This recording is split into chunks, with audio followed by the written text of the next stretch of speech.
In 1974, a curious Japanese college dropout named Norio Suzuki embarked on an extraordinary quest sparked by a tantalizing rumor. A lone Japanese soldier, a lieutenant, was still hiding in the dense jungles of a remote Philippine island, steadfastly fighting World War II, nearly 29 years after its conclusion in 1945. This soldier, Hiroo Onoda, had vanished into the wilds of Lubang Island at the war's end and was officially declared dead by Japanese authorities in 1959, a suspiciously long 14 years after his disappearance. Suzuki initially dismissed the tale as a hoax. How could anyone survive in such isolation for decades, let alone evade discovery? Yet the more he researched, the more the mystery deepened. Onoda's prolonged absence from records hinted that he might have been spotted alive at some point, fueling speculation that he could still be out there, refusing to surrender. Intrigued by this wild legend of resilience and defiance, Suzuki resolved to take matters into his own hands. Armed with little more than determination, he set off on a daring adventure to track down the elusive lieutenant and bring him home. A mission that seemed improbable, if not impossible. Little did Suzuki know he was about to unravel one of the most astonishing tales of survival and stubborn loyalty in modern history. A story that had begun nearly 3 decades earlier, when Onoda, then a young officer, received orders that would trap him in a war that, unbeknownst to him, had long since ended. Hiroo Onoda's journey to becoming the soldier who didn't know World War II had ended began in a modest setting far removed from the jungles of Lubang Island. Born in 1922 in the town of Kinnan, nestled in Japan's Wakayama Prefecture, Onoda grew up as the 5th of 7 children in a lively, bustling household. His early years offered little hint of the extraordinary path ahead.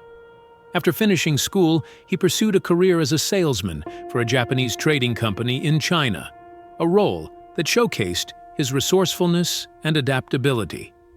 However, fate intervened on December 7, 1941, a date etched in history when Japan's imperial forces launched their infamous attack on Pearl Harbor, thrusting the world deeper into war.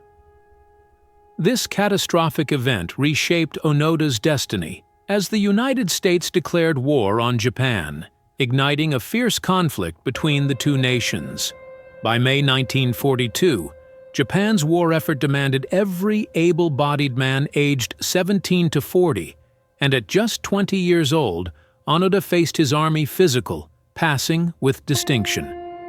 Inducted into the 61st Infantry Regiment in Wakayama, he soon transferred to the 28th Infantry Regiment, where his first orders sent him to the war front in Nanchang, China, a baptism by fire into military life. His trajectory shifted again in December 1944, when American forces landed in San Jose, Philippines, prompting the urgent redeployment of Japanese troops, including Onoda's regiment, to counter the invasion. Assigned to defend Lubang, a narrow island spanning just 48 square miles in the Philippine archipelago, Onoda arrived as the American advance intensified. In January 1945, amid escalating chaos, he received a battlefield promotion to second lieutenant, a rank that carried immense responsibility for the young soldier. It was here, on this small, unassuming island, that Onoda's life would take a dramatic turn, setting the stage for a decades-long odyssey driven by duty, isolation, and an unwavering belief in a war that would soon vanish from the world's reality, but not from his own. Hiroo Onoda's transformation into a relentless guerrilla fighter began in earnest on Lubang Island in early 1945, as the tide of World War II turned decisively against Japan. After American forces overwhelmed Japanese defenses in the Philippines, Onoda, newly promoted to second lieutenant on January 10, 1945, received life-altering orders from Major Takahashi, lead the Lubang garrison in guerrilla warfare against the encroaching enemy. This directive was a monumental responsibility for the 22-year-old, who had only recently transitioned from salesman to soldier. but it was reinforced by an even more haunting command from General Akira Muto, Chief of Staff of the 14th Area Army. Muto's words, "You are absolutely forbidden to die by your own hand. It may take 3 years, it may take 5, but whatever happens, we will come back for you," seared into Onoda's mind, binding him to an oath of endurance and loyalty. With the small town of Tik obliterated by American troops and tanks on February 28, 1945, Onoda ordered his outmatched unit to retreat into Lubang's rugged mountains, shifting their strategy to guerrilla tactics, sabotage, ambushes, and hit-and-run assaults designed to harass a larger force. Skeptical of his youth and inexperience, his fellow soldiers questioned his leadership, but Onoda was determined to prove himself. To evade detection, he splintered his men into 3-man cells, including his own alongside Corporal Shimada, Private Kozuka, and later Private Akatsu, a frail outcast from another group. Together they navigated the dense jungle, setting up transient camps where 2 stood guard while 1 prepared meager meals from dwindling supplies. Cut off from Central Command, they remained oblivious to the war's end later that year, their isolation fostering a stubborn resolve to fight on. For Onoda, these orders were not just instructions. They were a sacred vow, one he would uphold with fierce conviction, even as the world moved on without him, leaving him to wage a solitary war against an enemy that no longer existed. As Hiroo Onoda and his small band of soldiers entrenched themselves in Lubang's jungle, the world beyond their isolated stronghold underwent a seismic shift they would never comprehend. On August 6, 1945, the United States dropped an atomic bomb on Hiroshima, obliterating the city and claiming 66,000 lives, followed 3 days later by a second bomb on Nagasaki, erasing another 69,000 souls. These apocalyptic strikes forced Japan's surrender, announced by Emperor Hirohito on August 15th and formalized on September 2, 1945, ending World War II. Yet Onoda's cell, severed from Central Command, remained in the dark, their guerrilla campaign uninterrupted by the news. In mid-October, a local islander dropped a paper declaring, "The war ended on August 15th. Come down from the mountains." But the soldiers, hearing distant gunshots, dismissed it as a cunning American ruse. Later that year, a Boeing B-17 scattered leaflets with General Yamashita's surrender order, promising hygienic succor and repatriation, terms that raised Onoda's suspicions, especially a peculiar reference to a direct imperial order he'd never heard of, marred by grammatical oddities. Convinced these were forgeries, the group clung to their mission, their paranoia deepened by a printing error they couldn't have known about. As 1946 dawned, supplies dwindled. Onoda rationed rice fiercely, refusing to share with other starving cells who'd squandered theirs, his resolve unshaken even as 41 of his comrades surrendered in April. Leaflets and notes from surrendered Japanese, interpreted as coerced prisoners, only reinforced their belief that the war raged on. Private Akatsu's doubts surfaced, questioning if the war had truly ended, but Private Kozuka's reminder of the suspicious pamphlet swayed them back to defiance. By mid-April, Onoda, Kozuka, Shimada, and Akatsu stood as the last Japanese holdouts in the Philippines, their reality warped by isolation and distrust. Unseen by the world, they fought a phantom enemy, dismissing every sign of peace as deception, their loyalty to a lost cause cementing a delusion that would endure for decades. Pause for a moment and support the channel by liking and subscribing. Now let's dive back into this amazing story. Hiroo Onoda and his dwindling band of holdouts carved out a precarious existence in Lubang's unforgiving jungle, their lives a testament to both resilience and delusion as they remained convinced the war persisted. Initially 4: Onoda, Corporal Shimada, Private Kozuka, and Private Akatsu.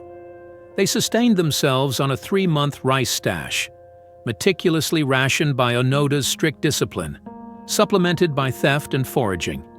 The tropical island offered bananas, wild water buffalo, boars, chickens, and even 3-foot iguanas, though they prioritized stealing rice from islanders and hunting their cows, justifying it as seizing enemy resources. Living in a self-imposed wartime reality, they viewed the local population, 12,000 mostly northern farmers, as collaborators with the Americans, who'd allied with them during the 1945 invasion. Onoda's cell adopted a nomadic circuit, moving counterclockwise through the southern jungle's mountains in a rough ellipse, never lingering in one camp more than 3 to 5 days, haunted by paranoia of enemy encirclement. When islanders ventured into the mountains for timber, the soldiers hid like ninjas.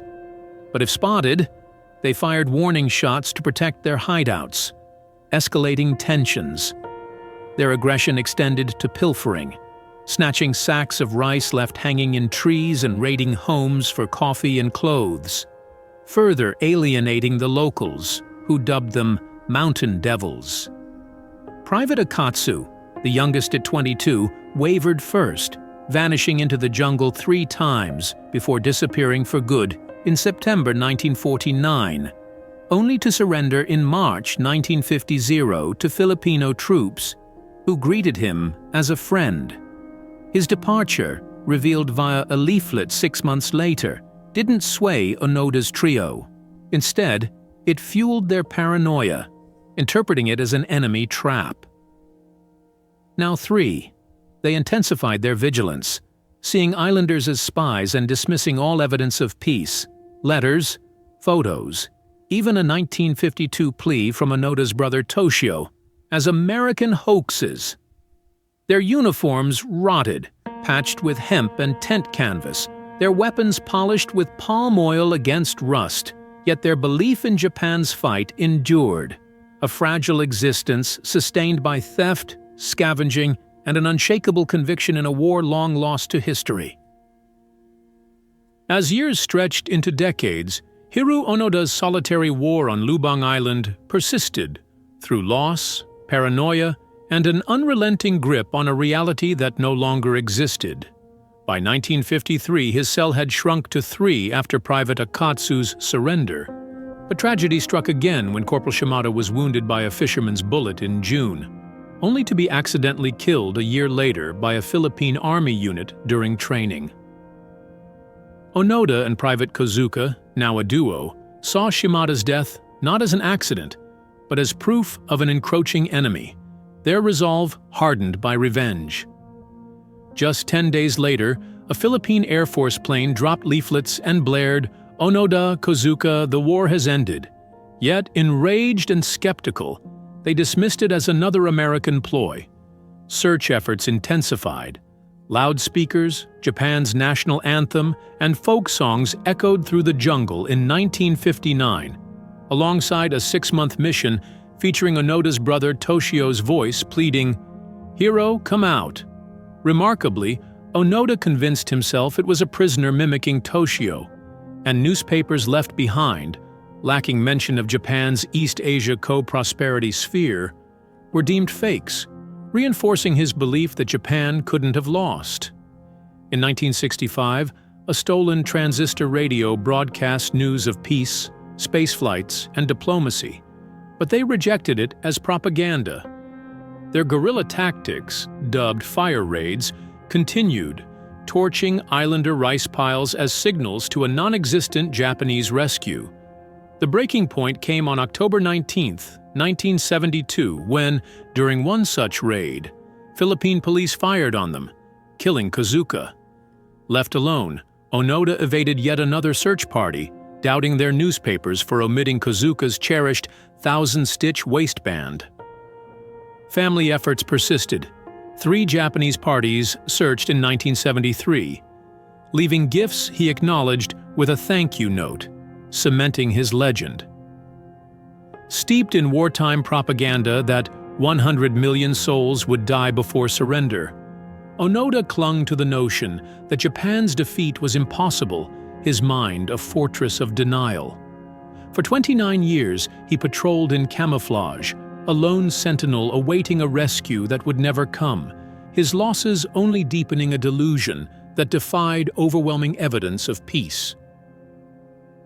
Hiroo Onoda's decades-long odyssey in Lubang's jungle reached its improbable end in 1974, thanks to Norio Suzuki, a college dropout whose impulsive quest succeeded where years of official searches had failed.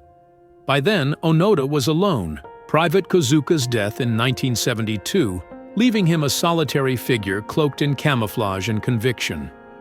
Suzuki, driven by the legend of the lost lieutenant, arrived in the Philippines and set up camp in the jungle, a bold move that paid off after just 4 days. Onoda, spotting Suzuki's wool socks and rubber sandals, uncommon among islanders, and hearing his polite Japanese dialect, approached warily. For 2 hours, they talked, Onoda's isolation giving way to a desperate need for connection after months alone.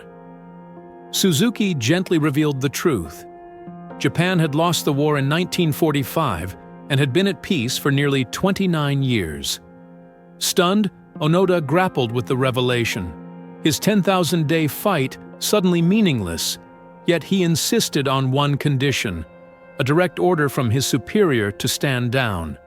Suzuki, undeterred, tracked down Major Taniguchi, Onoda's long-retired commander, now a bookseller, in Miyazaki Prefecture. 2 weeks later, on March 9, 1974, Taniguchi met Onoda in the jungle, reading the order. The 14th Area Army has ceased all combat activity. With that, Onoda's war, spanning over 29 years, finally ended. Photographs of Suzuki and Onoda together captured the historic moment, a testament to Suzuki's improbable triumph. Escorted to Manila, Onoda faced President Marcos, who pardoned him for crimes committed in his delusional wartime state, recognizing them as acts of a soldier unaware the fight was over. Reunited with his brother Toshio, Onoda returned to Japan, his surrender marking the close of a saga fueled by loyalty and misbelief. Suzuki's breakthrough, built on intuition and persistence, shattered Onoda's mental prison, revealing a world transformed beyond the jungle's edge. For Onoda, the encounter was a slow dawn of reality, ending a vigil that had outlasted the war itself by nearly 3 decades. Hiroo Onoda's return to Japan in 1974 marked the end of an extraordinary saga, but not without a complex legacy. Greeted as a war hero, he stepped into a nation that celebrated his unyielding loyalty, a modern samurai in a culture that revered dedication to a lost cause. Crowds roared, parades erupted, and officials lauded his homecoming, a rare moment of pride amidst Japan's wartime scars. Yet, the Japan he found, modernized and unrecognizable after 30 years, felt alien to the soldier who'd lived in a jungle time capsule. Struggling to adapt, Onoda soon embarked on a new chapter, moving in 1975 to a Japanese colony in Sao Paulo, Brazil, to join his brother's cattle ranch, trading guerrilla warfare for ranching. In 1984, he married Machie Onuku, a tea ceremony teacher, and together they returned to Japan, founding the Onoda Nature School to teach children survival skills, a nod to his jungle-honed resilience. In 1996, he revisited Lubang, donating $10,000 to a local school as a gesture of reconciliation. On January 16, 2014, Onoda died at 91. His life, a tapestry of stubbornness and adaptation. Pardoned by President Marcos for acts deemed terrorism in his delusional fight, his hero's welcome reflected Japan's admiration for his perseverance, however misguided. From a soldier who rejected peace to a rancher, educator, and philanthropist, Onoda's journey defied simple judgment. His determination a masterclass in loyalty to some, a descent into delusion to others, leaving a story as celebrated as it was confounding. What do you think about this unbelievable story? Share your thoughts in the comments, and don't forget to subscribe for more mind-blowing stories.